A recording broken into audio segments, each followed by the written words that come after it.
కొంతమంది ఇలా కూడా ఉంటారు.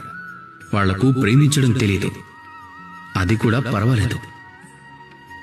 కానీ ఎలాంటి మాటలు చెప్తారంటే ప్రేమ గురించి మొత్తం అంతా తనకే తెలుసు అన్నట్టుగా చెప్తూ ఉంటారు. అంటే మీరు కూడా అలానే చేస్తారని మాత్రం నేను చెప్పడం లేదు, కానీ ఇలానే చేసేవాళ్ళు కొంతమంది ఉన్నారు. అయితే ఆ వ్యక్తి ఒకటి గుర్తు పెట్టుకోవాలి, ఆ వ్యక్తి ఇతర వ్యక్తులకు కాదు, తమకు తామే చెడు చేసుకుంటున్నారని.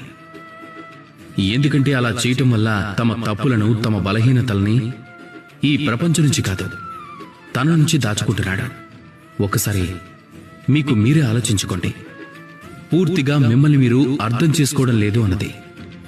మీ బలహీనతను, మీ తప్పులను స్వయంగా మీరే అర్థం చేసుకోకపోతే మిమ్మల్ని మీరు మార్చుకోవాలి అనేది ఎలా అర్థం చేసుకుంటారు? మీకు మీరుగా స్వయంగా మీ తప్పులను స్వీకరించాల్సి ఉంటుంది. ఆ తర్వాతే కదా మీరు మనస్ఫూర్తిగా మారగలరు.